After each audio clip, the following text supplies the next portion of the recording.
হ্যাঁ, বাজারে যাবেন একটা কারণে, ডেইলি বাজারে যাবেন একটা কারণে। কি কারণ বলে দিব?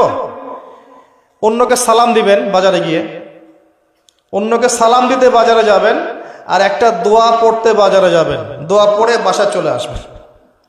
মনে করেন আপনার কোনো কাজ নাই, ফ্রি আছেন, বাসার পাশে বাজার, হেঁটে হেঁটে বাজারে যান না চা খেতে, আড্ডা মারতে, বাজারে চায়ের দোকানে বসে টিভি দেখেন না, ক্যারাম বোর্ড খেলেন না?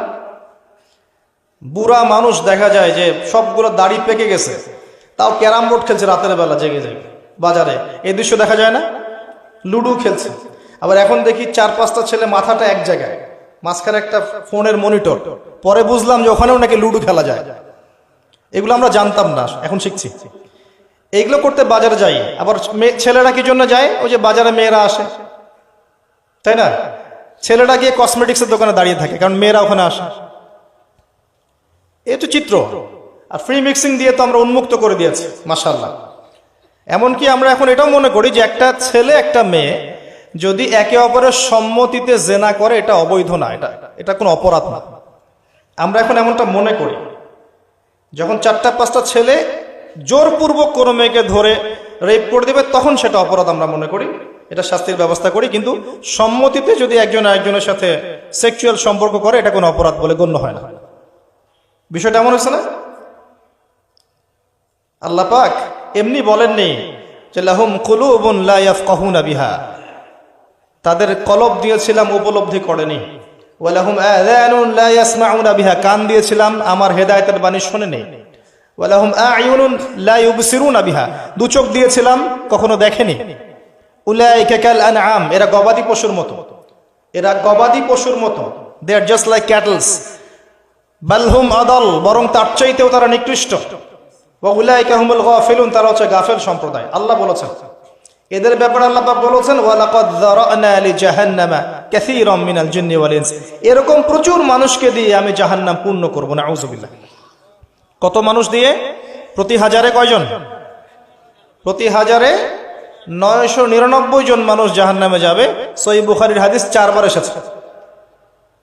প্রতি হাজারে 999 জন মানুষ জাহান্নামে যাবে। মানে অঙ্ক করতে বসার দরকার নাই যে টোটাল জনসংখ্যার কতটুকু, এটা একটা মেজরিটি বোঝানো হচ্ছে, সংখ্যাধিক্য বোঝানো হচ্ছে। এমনকি আমাদের উম্মত সম্পর্কে বলা হয়েছে এই উম্মত 73 দলে ভাগ হয়ে যাবে।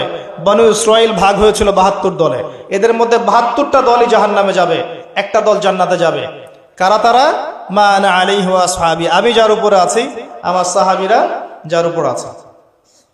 বেশিরভাগ লোক কখনো সত্য মিথ্যার মানদণ্ড নয়। আমরা একটা ভুল দর্শন নিয়ে চলছি, একটা ভুল ফিলোসফি, রং ফিলোসফি, যে বেশিরভাগ মানুষ যা বলবে তাই সত্য। ব্যাপারটা কি তাই? এখানে মনে করেন 1000 মানুষ আছে। এখন আমি বললাম, বলেন কারা কারা মত দিবেন যে সুদ হালাল। এখন ধরেন আপনারা 900 জন হাত তুললেন, হ্যাঁ হালাল হালাল হালাল। বাকি 100 জন বলল যে না হারাম। এখন আপনার দর্শন অনুযায়ী এটা হালাল, because majority should be granted. বেশিরভাগ মানুষ যা বলেছে সত্য, কিন্তু আল্লাহর লজে এটা গ্রান্টেড হবে না। যদি একজনও বলে না হারাম, হারামই থাকবে। তো দর্শনগত পার্থক্য বুঝতে পারছেন? এটা ফিলোসফিক্যাল ডিফারেন্স। এই ফিলোসফিগুলো ওখান থেকে আসছে। কোথা থেকে আসছে? পশ্চিমা থেকে আসছে। যাই হোক, আল্লাহ পাক আমাদেরকে বোঝার তৌফিক দান করুন।